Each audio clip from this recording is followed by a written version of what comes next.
आज हम इस वीडियो के अंदर बात करने वाले हैं कि आप कोई भी मेडिसिन को देखकर उसका यूज आसानी से कैसे बता सकते हैं। तो मान लो कि ये मेरे पास एक मेडिसिन है, तो ये एक पैरासीटामोल मेडिसिन है और इसके ऊपर आप देख सकते हैं यहाँ पर एनाल्जेसिक एंड एंटीपायरेटिक लिखा है। मैं जूम करके यहाँ पर देख सकते हैं एनाल्जेसिक एंड एंटीपायरेटिक लिखा हुआ है।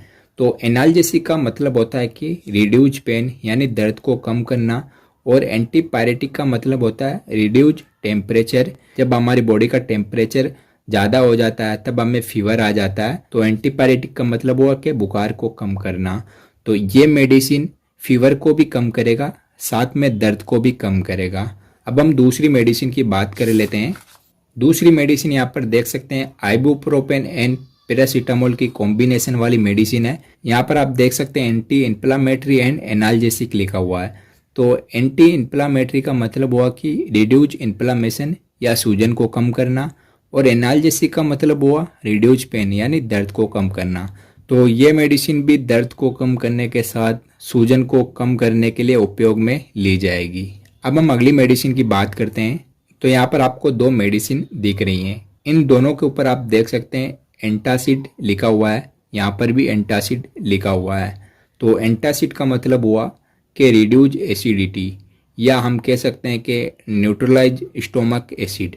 जब हमें गैस बन जाती है, सीने के अंदर जलन होती है, पेट दर्द होता है, पेट फूलने की समस्या होती है, तो जब ये सब प्रॉब्लम हमें होती है तब इन मेडिसिन का यूज किया जाता है। इनो नाम से सचेट आता है जो कि काफ़ी ज़्यादा फेमस है और एसिडिटी के अंदर यूज किया जाता है, आप सभी जानते हैं। तो वो एक प्रकार का एंटासिड होता है, और ये डाबर का एक्टिव एंटासिड आता है। ये भी गैस या एसिडिटी की प्रॉब्लम होती है उसके अंदर यूज किया जाता है। जिस मेडिसिन के ऊपर एंटासिड लिखा होगा तो आपको समझ जाना है कि वो मेडिसिन एसिडिटी के अंदर यूज की जाएगी। अब अगली मेडिसिन की हम बात कर लेते हैं। तो इस मेडिसिन के ऊपर आप देख सकते हैं यहाँ पर लिखा है anti allergic, anti cold, antipyretic. तो एंटी एलर्जी का मतलब हुआ कि रिड्यूज एलर्जी, या जिसका मतलब हुआ एलर्जी को कम करना, और एंटी कोल्ड का मतलब हुआ रिड्यूज कोल्ड यानी सर्दी जुकाम को कम करना। एंटीपायरेटिक का मतलब हुआ रिड्यूज फीवर यानी फीवर को या बुखार को कम करना। तो ये मेडिसिन जब किसी को सर्दी जुकाम की प्रॉब्लम हो जाती है, यानी हल्का बुखार आता है, एलर्जी की प्रॉब्लम रहती है, आँख नाक से पानी आता है, तो ऐसी प्रॉब्लम हो जाती है तब इस मेडिसिन का यूज किया जाता है। अब अगली मेडिसिन की हम बात कर लेते हैं। तो ये दो मेडिसिन आपको दिख रही हैं, यहाँ पर लिखा ब्रेन टॉनिक और यहाँ पर लिखा लिवर टॉनिक। टॉनिक का मतलब हुआ कि ताकत प्रदान करने वाला, तो ये मेडिसिन ताकत प्रदान करने के लिए यूज की जाती है। यहाँ पर लिखा है ब्रेन टॉनिक, तो ये हमारे ब्रेन के लिए फायदेमंद है, हमारे ब्रेन को ताकत प्रदान करती है। यहाँ पर लिखा है लिवर टॉनिक, तो ये हमारे लीवर के लिए फायदेमंद है, लीवर को ताकत प्रदान करती है। अब अगली मेडिसिन के बारे में हम बात कर लेते हैं। तो यहाँ पर आपको दो मेडिसिन दिख रही हैं। इन दोनों के ऊपर आप देख सकते हैं लेग्जेटिव लिखा है, इसके ऊपर भी लिखा है।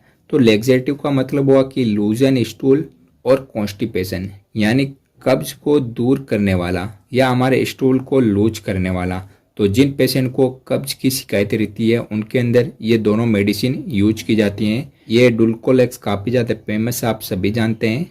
तो जिस मेडिसिन के ऊपर लेग्जेटिव लिखा है तो आपको समझना है कि वो मेडिसिन कब्ज या कॉन्स्टिपेशन के अंदर यूज की जाएगी।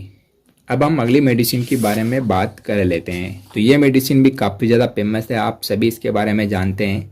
तो यहाँ पर आप देख सकते हैं इसके अंदर डाइसाइक्लोमाइन और पैरासीटामोल दो मेडिसिन कॉम्बिनेशन के अंदर हैं। इसके ऊपर एंटी स्पास्मोडिक और एनाल्जेसिक लिखा हुआ है। एंटी स्पास्मोडिक का मतलब हुआ कि treat stomach pain and cramp, यानी हमारे पेट के अंदर जो दर्द होता है या क्रैम्प आते हैं उनको कम करना, और एनाल्जेसिक का मतलब हुआ कि रिड्यूज पेन या दर्द को कम करना। तो ये मेडिसिन पेट के दर्द को कम करेगी, साथ ही साथ क्रैम्प आते हैं तो क्रैम्प को कम करेगी। अब हम अगली मेडिसिन के बारे में बात कर लेते हैं। तो ये आपको एक सिरप दिखाई दे रही है, इसके ऊपर आप देख सकते हैं मैंने जूम करके यहाँ दिखाया एक्सपेक्टोरेंट लिखा हुआ है। एक्सपेक्टोरेंट का मतलब हुआ कि लूज एंड थिन म्यूकस यानी बलगम को पतला करना, या जो बलगम की स्टिकनेस या चिपचिपाहट होती है उसको भी कम करना। तो ये दवा एक कफ सिरप है जो कि बलगम वाली खांसी के अंदर या जो वेड कप होता है तो उसके अंदर इसका उपयोग किया जाता है। अब अगली मेडिसिन की हम बात कर लेते हैं। दो मेडिसिन आपको दिख रही हैं, एक के ऊपर लिखा है वेड कप दूसरी के ऊपर लिखा है ड्राई कप, सिरप के ऊपर ड्राई कप लिखा है तो वो सूखी खांसी की दवा होगी, और जिस सिरप के ऊपर वेट कप लिखा है तो वो बलगम वाली खांसी की दवा होगी। यह बात आपको ध्यान रखना है। इस वीडियो के अंदर मैंने जितनी भी दवाई के बारे में बताया है उन सब की अगर आपको पीडीएफ फाइल चाहिए तो डिस्क्रिप्शन के अंदर लिंक दी गई है, उसके ऊपर क्लिक करके आप डाउनलोड कर सकते हैं। और अगर इसका आप पार्ट 2 वीडियो देखना चाहते हो तो ज़्यादा से ज़्यादा वीडियो को लाइक करो।